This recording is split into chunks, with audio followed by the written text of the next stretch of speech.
Olá, queridos, tudo bem? Sobral por aqui para a gente continuar falando de poder constituinte. A gente está agora no tópico poder constituinte derivado reformador. Bom, conceito é aquele que altera a Constituição de 88 conforme as regras estabelecidas pelo poder constituinte originário. E onde eu vou encontrar basicamente essas regras? No artigo 60 da Constituição, nos 3 incisos que vão tratar da iniciativa para a apresentação de uma proposta de emenda constitucional e também nos 5 parágrafos. Como características, como eu já havia informado a vocês, ele é um poder de direito, limitado e condicionado, assim como o poder constituinte decorrente. O derivado reformador também é um poder de direito, porque é pautado na própria Constituição, limitado porque é limitado pela Constituição e condicionado porque deve observar o procedimento previsto na Constituição. Aí, olha aqui, tem que tomar cuidado. Formas de manifestação. O poder constituinte derivado reformador, gente, ele pode se manifestar por reforma ou por revisão. Vamos de novo aqui, vamos lá. Então, o poder constituinte derivado reformador, que é aquele que altera o texto da Constituição, ele pode se manifestar mediante reforma ou mediante revisão. O que significa se manifestar mediante reforma? É o que está previsto no artigo 60 da Constituição. Por exemplo, 60, parágrafo 2º. A proposta será discutida e votada em cada casa do Congresso Nacional, em 2 turnos, considerando-se aprovado se obtiverem ambos 3/5 dos votos dos respectivos membros. Agora, olha o artigo 3º do ADCT. Então, botei o exemplo do 60 de reforma, agora o 3º do ADCT. A revisão constitucional, que também é uma maneira de alterar a Constituição, será realizada após 5 anos, contados da promulgação da Constituição, pelo voto da maioria absoluta dos membros do Congresso Nacional em sessão unicameral. Para aqui, olha para mim. Vou afastar um pouquinho a cadeira aqui, ó. Vamos bater um papo agora. Sem material, olha só. Eu tenho lá os 250 artigos do texto permanente da Constituição, certo? Se eu quero alterar algum desses artigos, tem que ser uma manifestação do poder constituinte derivado reformador, certo? Certo. É o que a gente está conversando. E esse poder constituinte derivado reformador, ele tem quantas maneiras, quantas formas de manifestação? 2. Ele pode se manifestar via reforma ou ele pode se manifestar via revisão. Vou de novo, devagarinho. Eu tenho lá os 250 artigos do texto da Constituição. Eu quero alterar um desses artigos. Qual poder vai se manifestar? Poder constituinte derivado reformador. Ok. Então eu quero alterar, eu vou ter que estar investido no poder constituinte derivado reformador. Que tem quantas maneiras, quantas formas de se manifestar? 2. Ou ele vai se manifestar mediante reforma, ou ele vai se manifestar mediante revisão. Se eles, em ambos os casos, você vai alterar o texto da Constituição. Só que há diferenças nesses procedimentos. A reforma constitucional, que é a prevista no artigo 60, ela pode ocorrer quando? A qualquer tempo, desde que observados os requisitos do artigo 60 da Constituição. Gente, quando que eu posso editar uma PEC? Sempre. Toda hora que você ligar a televisão no noticiário, entrar no site da internet de notícias, vai estar falando que tem uma PEC tramitando no Congresso Nacional. Isso pode acontecer a qualquer tempo. Já a revisão constitucional, ela teve uma data específica. E que data foi essa? Após 5 anos da promulgação da Constituição. Então, se a Constituição foi promulgada em 1988, a revisão constitucional, ó, já teve tempo que aconteceu. Ela aconteceu em 1993. Mas você pode pensar assim, mas Sobral, qual é a razão de ser disso? Tudo tem uma razão de ser, querido. Se tem uma coisa que você aprende comigo, questione a razão de ser das coisas. Por quê? Porque se você entender a razão de ser das coisas, você não entende, você não esquece mais o motivo daquela coisa.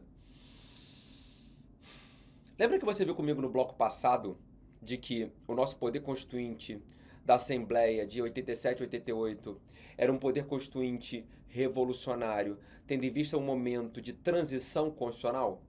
E essa transição constitucional ocorreu porque nós saímos de uma ditadura militar e voltamos para o regime democrático? Certo. Aí vem a pergunta. Esse novo texto constitucional, composto de 250 artigos no seu texto permanente, ele vai se adequar, ele vai se ajustar certinho à realidade social? E caso esse texto não se ajuste da melhor maneira possível, será que eu vou ter que enfrentar O processo dificultoso de PEC, porque depende do quórum de 3/5 em 2 turnos em cada casa do Congresso, que é um quórum alto. 3/5 é 66%, mais ou menos ali. É um quórum alto, né? 66? É. Se eu dividir... Não. Fiz errada a conta aqui. 2/3 é 66%. Se 1/5 é 20%, 3/5 é 60%. Perdão. Vou te dar não, deixa assim mesmo. Vamos lá. Então, 3/5 tem um quórum de 60%. 2/3 é que seria 66%. Enfim, é um quórum alto, percebe? 60% da Câmara, 60% do Senado, e ainda tem que votar em 2 turnos, ou seja, é para ter certeza. E aí, vamos considerar, gente, que a Constituição de 88, por exemplo, não tenha se ajustado de forma adequada a determinado âmbito da realidade social e agora tem que passar por uma PEC. Para isso se criou um mecanismo de revisão constitucional. Era exatamente para, colocamos a Constituição, tá aqui posta.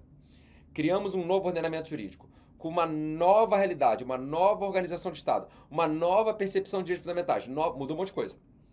Tá, mas e o ajuste disso na prática? Então, o poder constituinte originário deu um prazo de 5 anos para falar, olha só, daqui a 5 anos, vocês voltem aqui e promovam a chamada revisão constitucional para ajustar o texto constitucional à realidade. Mas aí você pode falar, mas Sobral, por que não mediante PEC? Já que a PEC pode ser editada a qualquer tempo, por que não mediante PEC? É porque via revisão constitucional é mais simples. Quais são os requisitos para edição de uma PEC, gente? 3/5 em 2 turnos em cada casa do Congresso Nacional. Então, vota na Câmara, aprova, vota na Câmara, aprova, vota no Senado, aprova, vota no Senado, aprova, 2 vezes. Olha só os requisitos para a aprovação de uma emenda de revisão. Lê lá comigo o artigo 3º. A revisão constitucional será realizada após 5 anos, contados da promulgação da Constituição, pelo voto da maioria absoluta dos membros do Congresso Nacional. Então, olha, vamos lá. Maioria absoluta é metade mais 1. É 50% mais 1. Não é 60%. Então, o quórum de aprovação já é menor. E ele ainda fala aqui, em sessão unicameral. Sessão unicameral não se confunde com sessão conjunta. Porque na sessão unicameral eu vou somar o número de deputados com o número de senadores. Eu vou somar 513 deputados com 81 senadores e aí eu preciso da metade mais 1. Perceba, é uma sessão só. Um turno de votação só, em sessão unicameral, pelo voto da maioria absoluta. Salvo engano, foram aprovadas 6 emendas de revisão. Não lembro agora. Chegaram a 10, em 1993. E o escopo da revisão constitucional era exatamente esse. Aí vem a pergunta, Sobral, é possível uma nova revisão constitucional? Não. Porque só quem estabelece o processo de alteração da Constituição é o poder constituinte originário. Se eu, poder constituinte derivado reformador, pudesse alterar as regras de alteração da Constituição, eu ia alterar ao meu bel prazer. Não posso fazer isso, certo? Então, ficou claro aqui? Quais são as formas de manifestação do poder constituinte derivado reformador? Ou mediante reforma, ou mediante revisão. Mediante reforma, emenda constitucional. Mediante revisão, são as emendas de revisão que tiveram uma data específica, 5 anos da promulgação da Constituição, pelo voto da maioria absoluta dos deputados e senadores em sessão unicameral, ok? Vamos falar agora de limitações temporais. O que seriam limitações temporais? Consiste na proibição de reforma de determinados dispositivos durante certo período de tempo após ser promulgada uma nova Constituição. Então, por exemplo, promulguei a Constituição e eu estabeleceria um artigo assim, durante 1 ano de sua vigência, a Constituição não pode ser alterada. Durante 6 meses de sua vigência, a Constituição não pode ser alterada. Em 24 meses de sua vigência, a Constituição não pode ser alterada. Posso fazer isso? Não, não pode. Entendeu? Quer dizer, não pode. Na Constituição Federal não há essa limitação temporal. E não que não pode. Poderia fazer, só que não há essa limitação temporal. Agora tem limitações circunstanciais. Essa a gente tem, que estão previstas no artigo 60, parágrafo 1º da Constituição. A Constituição não poderá ser emendada na vigência de intervenção federal, estado de defesa ou estado de sítio. Aí olha só, vamos dar uma paradinha aqui. Sobral, mais uma vez, qual é a razão de ser disso? Intervenção federal, estado de defesa, estado de sítio são momentos de instabilidade institucional.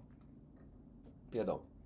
Ora, se eu estou num momento de instabilidade, não é o melhor momento para se deliberar, para emendar a Constituição, certo? Ok.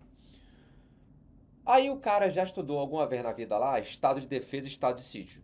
E ele aprendeu lá que o estado de defesa, por exemplo, pode ser em calamidade de grandes proporções da natureza, né? Só que para você ter o estado de defesa, você tem que ter um decreto do presidente da República. Ou seja, a simples ocorrência de uma calamidade de grandes proporções da natureza já gera o estado de defesa? Não. O presidente tem que decretar. Aí uma vez que ele decrete o estado de defesa, aí beleza. Aí a Constituição não pode ser emendada. Deu para entender? Por que eu estou te falando isso? Porque aí vem a questão de prova e fala assim, a região sudeste do país enfrenta calamidade de grandes proporções da natureza. A Constituição pode ser emendada? Pode. Tem algum estado de defesa decretado aqui? A questão tem que te informar. Ocorrida, calamidade, grandes proporções da natureza e decretado estado de defesa, consequência, a Constituição não pode ser emendada. Beleza? Então, de novo. Quais são as limitações circunstanciais? Se houver intervenção federal, estado de defesa, estado de sítio.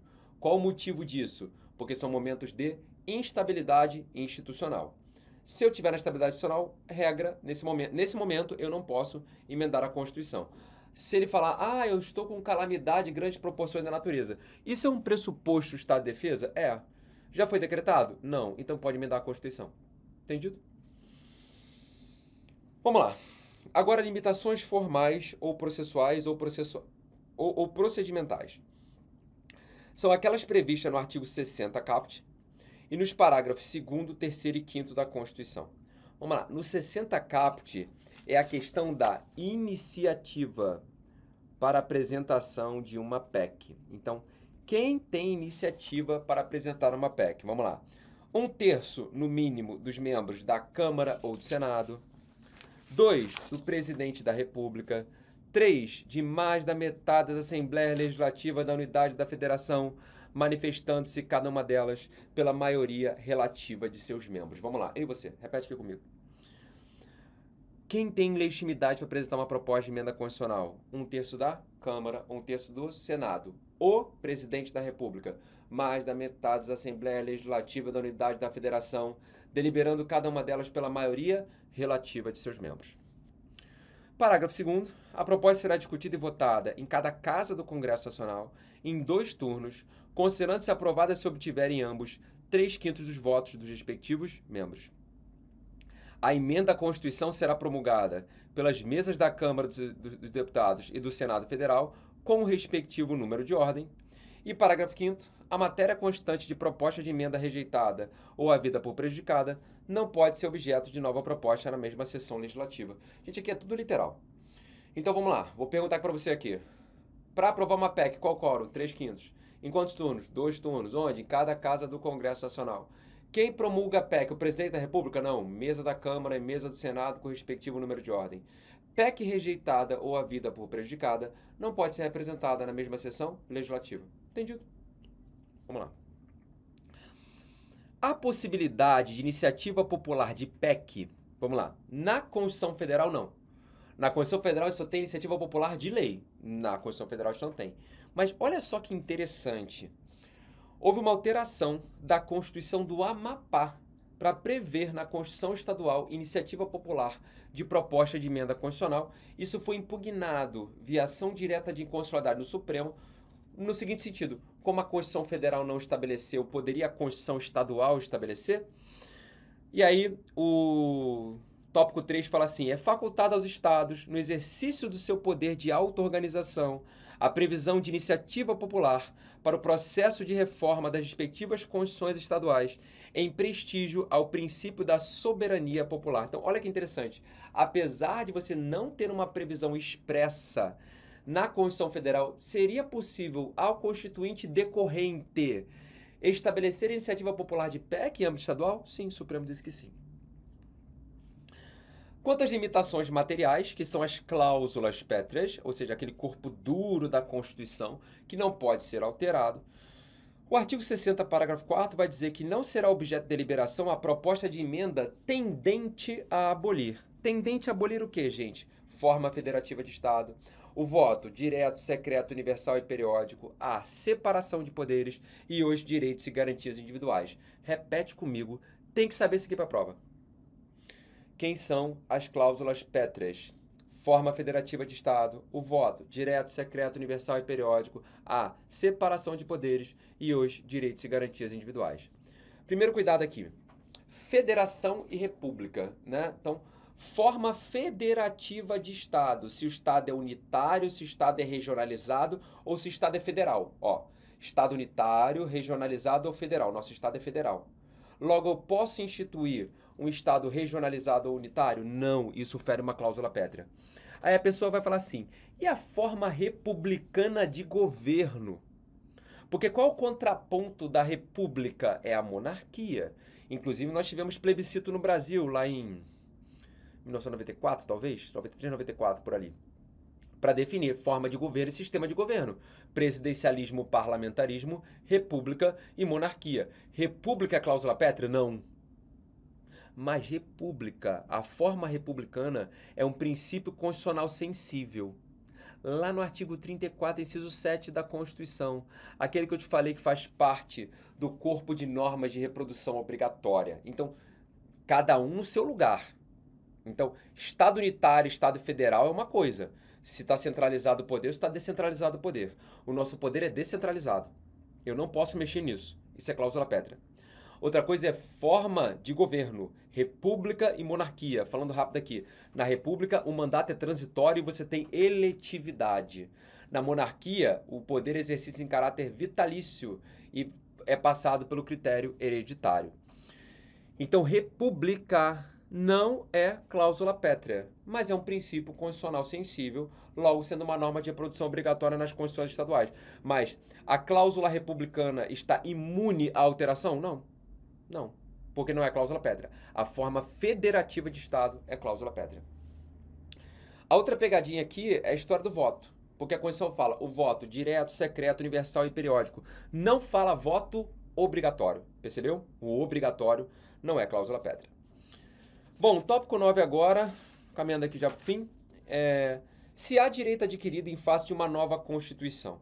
E aí eu trouxe o livro de Gilmar Mendes, que eu achei muito bom nessa parte. Ele fala assim: não se pode esquecer que a Constituição é o diploma inicial do ordenamento jurídico e que as suas regras têm incidência imediata. Somente é direito o que com ela é compatível, o que nela retira o seu fundamento de validade. Quando a Constituição consagra a garantia do direito adquirido, está prestigiando situações e pretensões que não conflitam com a expressão da vontade do poder constituinte originário. O poder constituinte originário, ele dá início ao ordenamento jurídico. Ele define o que pode ser aceito a partir de então. O que é repudiado pelo novo sistema constitucional não há de receber status próprio de um direito, mesmo que na vigência da Constituição anterior o detivesse. Olha agora, somente seria viável falar em direito adquirido como exceção à incidência de certo dispositivo da Constituição se ela mesma, em alguma de suas normas, o admitisse claramente. Mas aí já não seria mais o caso de direito adquirido contra a Constituição, apenas de ressalva expressa de certa situação. Em linguagem simples, a Constituição anterior, o exemplo clássico de direito adquirido é quando você completa os requisitos para a concessão de aposentadoria.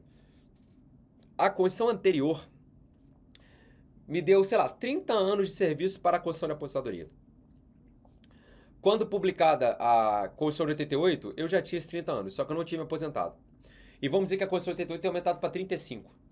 Eu posso alegar direito adquirido em face da Constituição de 88? Não. Não. Aí o Gilmar está falando assim, tá, mas se a própria Constituição nova fizer uma ressalva, então cabe direito adquirido? Não, foi porque ela mesma ressalvou. Entendeu? Por quê? Porque o poder constituinte originário, ele é inicial e ele é ilimitado em relação à Constituição anterior. Eu já te ensinei isso aqui. Se ele é ilimitado em relação à Constituição anterior, não há que se falar em direito adquirido em face de uma nova Constituição. E por último, um conceito que eu acho ainda mais ou menos abstrato, que é o poder constituinte supranacional. E eu trouxe uma referência do Novelino aqui, quando ele fala assim, ó, a ruptura das tradicionais premissas de organização dos estados, deu origem à ideia da existência de um poder constituinte pautado na cidadania universal, no pluralismo de ordenamentos jurídicos, em uma visão remodelada de soberania. Trata-se de um poder, olha agora, destinado a elaborar uma Constituição supranacional. Olha que interessante isso, uma Constituição supranacional, por exemplo, a Constituição do Mercosul, ou a Constituição das Repúblicas da América do Sul. Imagina isso?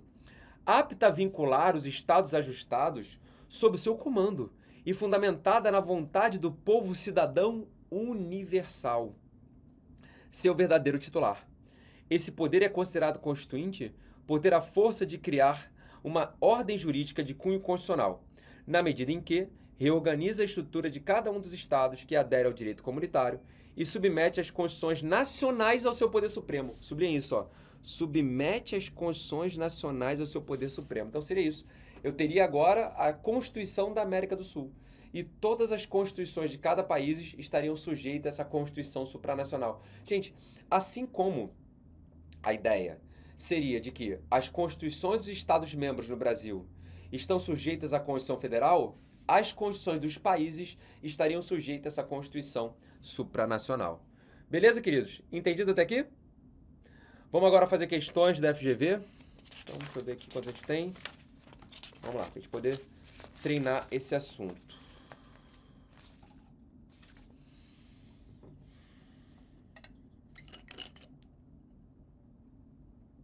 Primeira questão 2024 da FGV falou assim: sobre o poder constituinte originário, analise e marque V ou F.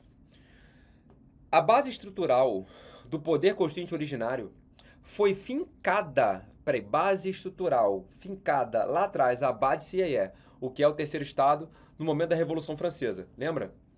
Foi fincada na ideia de afastar a legitimação do poder na tradição, na dinastia e da vinculação de uma família ao Estado. Lembra que eu li com você aquele trechinho do livro do Gilmar que falava do Abad-Sieyé? Era exatamente isso aqui, né? Afastar a dinastia, afastar a tradição, afastar que só aquela família exerce poder, chamando para o terceiro estado, que era o produtor de riquezas, a titularidade do poder constituinte, ou seja, diretamente no povo. Assertiva correta. V. Olha a segunda. É do povo, compreendido como pessoas de origem étnica ou cultural comum, que se delimita e se reúne politicamente, a titularidade do poder constituinte originário. Certo, a regra é essa.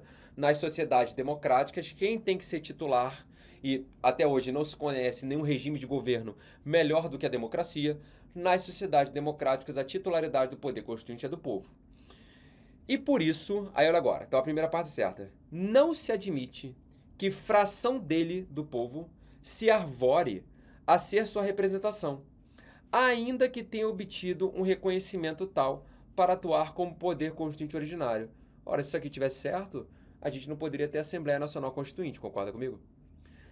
Eu tenho os representantes do povo que vão elaborar o texto constitucional em nome do povo.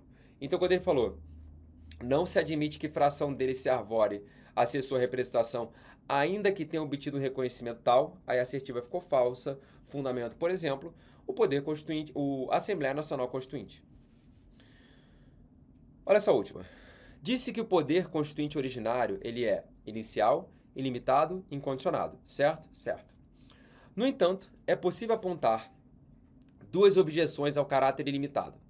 Quanto à liberdade e quanto a imposições vindas da ordem jurídica anterior, é preciso ressaltar a existência de limitações políticas. Lembra disso?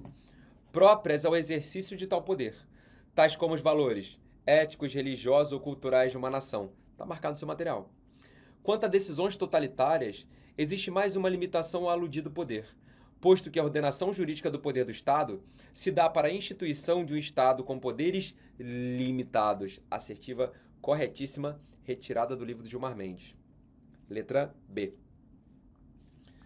Número 2.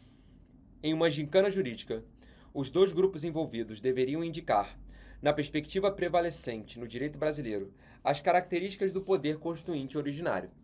O grupo alfa, vamos ver, argumentava se tratar de um poder de direito, já ficou ruim. porque o poder constituinte originário é um poder de fato. De caráter permanente, ok, certo, ao qual não são oponíveis direitos adquiridos, certo? Perceba, tinha 3 informações. Disse que o PCO era um poder de direito, de caráter permanente, ao qual não se opõe direito adquirido. Poder de direito, errado, é um poder de fato.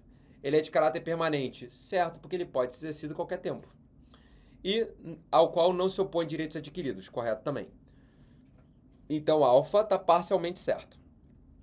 O grupo beta, por sua vez, ressaltava a característica da iniciabilidade inicial e o seu caráter incondicionado na perspectiva formal, sendo-lhe possível constitucionalizar o direito pré-constitucional de natureza infraconstitucional, certo? Se eu quiser pegar as leis e transformar em Constituição, eu posso, tendo em vista o caráter inicial do poder constituinte originário. Então, o grupo beta, completamente correto. O grupo alfa está parcialmente correto. Gabarito letra C. Vamos lá. Terceira. FGV. Fábio, Daniel e Luiz travaram intenso debate a respeito da natureza do poder constituinte originário. Vamos lá. Vamos ver. Fábio defendia o caráter fundante do poder constituinte. Vamos lá. Caráter fundante do poder constituinte está certo? Sim. Dando origem ao Estado, ok. É prova insofismável, olha agora, gente, poder constituinte originário, que se trata de um poder de direito? Poder de fato. Nada se cria, tudo se copia. Daniel, por sua vez, defendia que o poder constituinte é direcionado por padrões pré-existentes ao seu exercício. Poder constituinte é direcionado por padrões pré-existentes ao seu exercício? Errado, porque o poder constituinte originário ele é incondicionado. Então, Daniel também está errado. Por fim, Luiz defendia que, uma vez exercido poder constituinte, daria origem a uma nova ordem constitucional, certo? Que revogaria a integralidade da ordem anterior, certo? Embora fosse possível, a partir de previsão expressa, a desconstitucionalização de normas constitucionais do regime anterior que permaneceriam em vigor. Certo? Possível é. A Constituição de 88 procedeu à desconstitucionalização? Não, mas possível é. Só Luiz está certo, letra E. 4. FGV 2022. O poder constituinte, como instituição política responsável pela criação das normas constitucionais, é comumente classificado pela doutrina em originário, derivado e decorrente. Foi o que a gente viu aqui, certo? Por sua vez, o poder constituinte originário possui subclassificações, sendo uma delas baseada no modo de deliberação constituinte. Olha aqui, ó, se é concentrado ou difuso. Nesse sentido, quando o poder constituinte, olha, igualzinho o livro, deriva de uma deliberação formal de um grupo de agentes, como no caso das constituições escritas, concentrado. Tá no seu material, filho. Tá no seu material, sem mistério. Deu na aula, caiu na prova. Vamos falar agora de mudança constitucional. FGV 2024. Olha que interessante isso. O Supremo Tribunal Federal julgou inconstitucional dispositivo da Constituição do Estado Beta, que instituiu o quórum de 2/3 dos membros da Assembleia Legislativa para aprovação de projeto de emenda ao texto constitucional. Diante do exposto, é correto afirmar que houve ofensa a qual princípio nesse caso, gente? Isonomia, simetria, moralidade, subsidiariedade ou imparcialidade? Simetria. Qual é a data de aplicação dessa prova? 27 de janeiro de 2024. Qual é a prova? Psicólogo da Polícia Civil. Nem jurídico é o negócio. Aí você vai para a questão 2, que é uma prova do ENAM, Exame Nacional da Magistratura. Vamos lá. Que foi aplicada no dia 7 de abril de 2024. A Constituição do Estado Alfa disciplinou as regras e os parâmetros de processo legislativo e previu que a proposta de emenda à Constituição será discutida e votada em 2 turnos, considerando-se aprovada quando obtiver em ambos 2/3 dos votos dos membros da Assembleia Legislativa. Pode fazer isso? Não. Violação a qual princípio? Simetria. Diante do exposto da sistemática constitucional vigente e da jurisprudência do Supremo, é correto afirmar que essa emenda, essa norma é constitucional ou inconstitucional? Inconstitucional. Então já tira A, tira D, tira E. Vamos ver a B.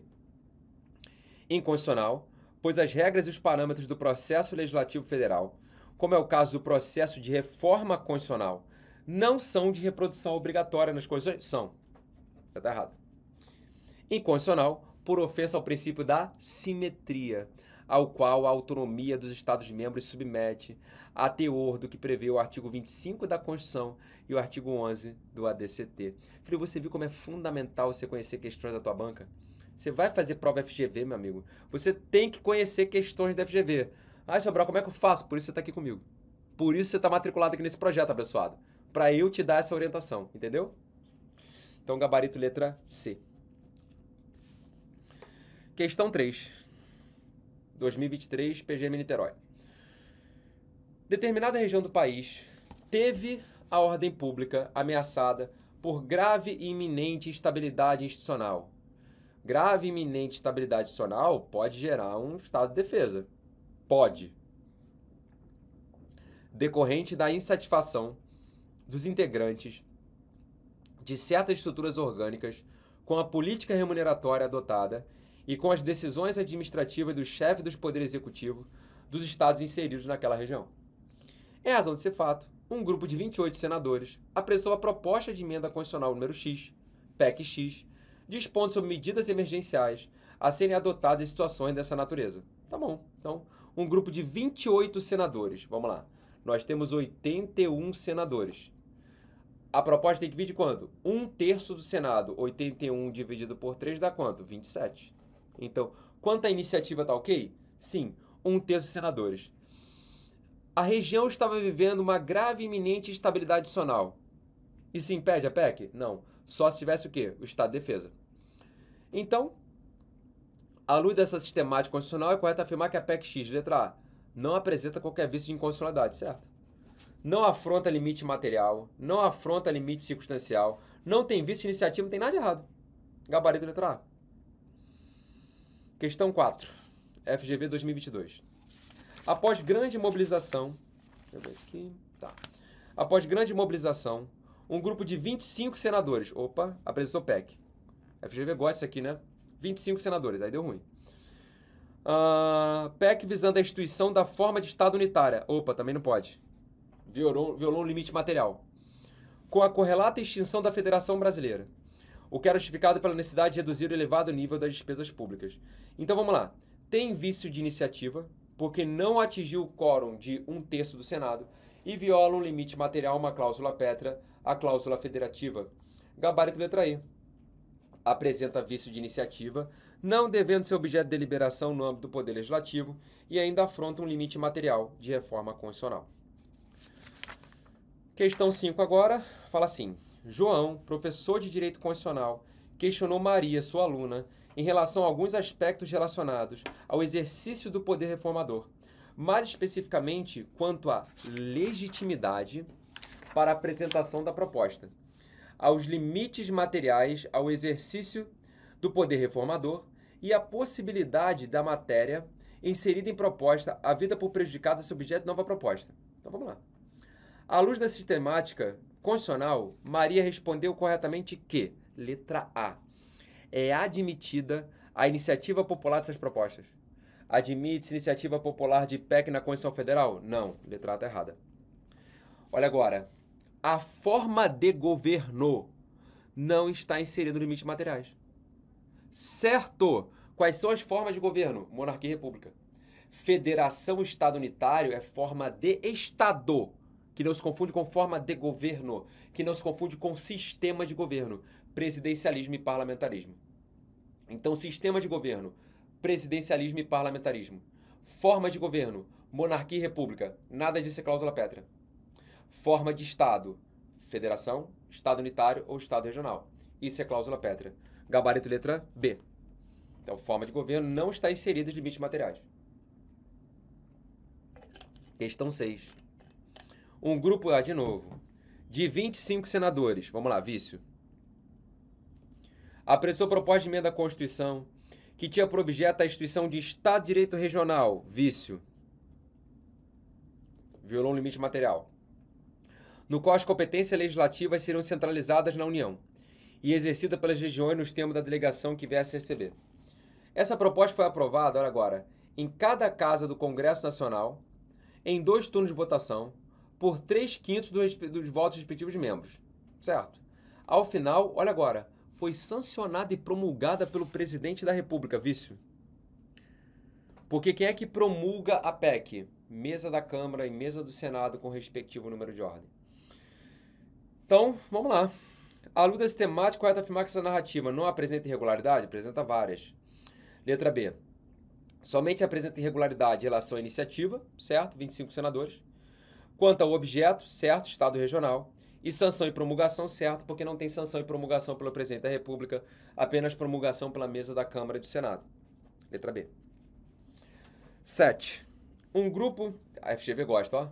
Um grupo de 25 senadores, de novo, apresentou proposta de emenda constitucional. Tá, primeiro vício aqui. Vício. Em período no qual uma região do país estava sendo atingida por calamidade de grandes proporções da natureza, visando a alterar o artigo 5º da Constituição da República de 88, de modo a estender um direito ali previsto a pessoas que não eram contempladas. Vamos lá. A região estava sendo atingida por calamidade de grandes proporções. Falou que tem estado de defesa? Não, então pode. Apesar da matéria já ter sido rejeitada no ano anterior na mesma legislatura, o grupo de senadores tinha convicção de que o ambiente político era favorável. No ano anterior não tem problema. Não pode na mesma sessão legislativa e não na mesma legislatura. Legislatura tem problema não. Então aqui também não tem vício. Ao final das discussões, a proposta foi aprovada em cada casa do Congresso. Vamos ver. Em 2 turnos de votação, por 3/5 dos votos dos respectivos membros, sendo a emenda X promulgada pela mesa da Câmara e mesa do Senado com o respectivo número de ordem. À luz desse temático constitucional sobre o processo legislativo, assinala correta, letra A, apresentou apenas vício de iniciativa. 8. Com o objetivo de reduzir a despesa com as estruturas estatais de poder e, consequentemente, aumentar o volume de recursos utilizados na prestação de serviços públicos, João solicitou que sua assessoria analisasse qual proposição legislativa poderia ser apresentada para transformar o Brasil em Estado regionalizado. Não pode. Não pode. De modo que a União passasse a ser o único ente com autonomia política e os demais entes passassem a ter apenas autonomia administrativa. Não pode. Então, gente, direto ali, ó, letra C, não seria possível a aprovação de norma dessa natureza, né? Cláusula pétrea. Viola uma cláusula pétrea. Número 9. João e Maria travaram intenso debate a respeito do processo de aprovação de emenda constitucional, mais especificamente a respeito da sua distinção em relação à revisão constitucional. Olha o que eu ensinei a vocês. Ao final, concluíram que, vamos ver, enquanto a emenda pode ser promulgada a qualquer tempo, certo, a revisão, olha isso, a revisão constitucional somente pode ser realizada a cada 5 anos. A cada 5 anos não, filho. Só pode ter sido realizada 5 anos da promulgação da Constituição. Então, a cada tá errado. 2. O processo legislativo de revisão constitucional é mais qualificado que o da emenda constitucional. Menos qualificado. O da emenda é mais qualificado. Então, troca ali o mais por menos. 3. Os limites a serem observados para aprovação de emenda constitucional não se identificam com os da revisão, certo? Porque a emenda constitucional tem que ser aprovada em 3/5 em 2 turnos em cada casa do Congresso Nacional. Então, gabarito letra C, apenas a questão 3 está correta. A linha 10 fala assim, com o objetivo de oferecer resposta adequada a uma situação de grave instabilidade institucional... Peraí, deixa eu só ver uma coisa aqui, ó. De grave instabilidade... Tá aqui. Vamos lá. De grave instabilidade institucional... ocorrida nos diversos quadrantes do território nacional, um grupo de 172 deputados federais apresentou proposta de emenda constitucional visando criar uma estrutura orgânica. Aí vamos lá, 171 deputados, tem que ser 1/3 da Câmara. A Câmara tem, vamos lá, 513 deputados. 513 dividido por 3, quanto é que dá? 171. No caso aqui tem 172, então está ok. Tá, então vou de novo. Com o objetivo de oferecer resposta adequada a uma situação de grave instabilidade institucional ocorrida nos diversos quadrantes do território nacional, um grupo de 172 deputados federais apresentou uma proposta de emenda constitucional visando a criar uma estrutura orgânica de caráter nacional com o objetivo de debater a adoção de medidas articuladas em prol da preservação das instituições da segurança pública. A proposta foi aprovada em cada casa do Congresso em 2 turnos pelo voto de 3/5 dos respectivos membros. Por fim, foi promulgada, olha agora, pelo presidente do Congresso. Aí não, né? Tem que ser mesa da Câmara e mesa do Senado. Então tem um problema na promulgação. À luz da sistemática, correto afirmar que a narrativa, letra A, não apresenta nenhuma irregularidade, apresenta uma quanto à promulgação. Letra B, apresenta irregularidade apenas em relação à promulgação. Assertiva correta. Questão 11, FGV. Em um período no qual a região norte do país estava sendo atingida por uma... A FGV adora isso, né? Por uma calamidade, grandes proporções da natureza. Um grupo de 20 senadores, subscreveu uma proposta de emenda constitucional visando alterar a sistemática que afeta a estruturação dos órgãos de segurança pública. Acresça-se que proposta idêntica fora apresentada e rejeitada pelo Senado na mesma legislatura, mas no ano anterior. Bom, no ano anterior não tem problema. Vamos ver aqui. À luz sistemática, correto afirmar que essa proposta afronta limite formal, sim, né? 20 senadores. Material não, circunstancial não e temporal nossa Constituição não tem. Então, a B, formal sim, circunstancial não, temporal não. A C, circunstancial e temporal não. A D, formal e material não. Letra E, apenas limites formais. E a última, que vai falar sobre mutação constitucional, o que eu já falei para vocês algumas vezes aqui, o que é a mutação constitucional? É a alteração da norma sem alterar o texto. O exemplo lá do artigo 226, parágrafo 3º da Constituição. Homem e mulher, união estável, era a única forma de estado familiar, passou a ser apenas uma das formas. Já expliquei isso aqui. Então vamos lá. A mutação constitucional consiste em uma alteração do significado de determinada norma da Constituição, sem observância do mecanismo constitucionalmente previsto para as emendas e sem que tenha havido qualquer modificação do seu texto, certo?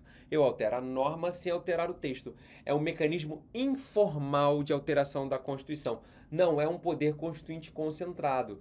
É exemplo de poder constituinte difuso. Lembra aqui? Assertiva correta. Ficamos por aqui, queridos. Até o nosso próximo encontro. Um beijo no seu coração. Fique com Deus e até.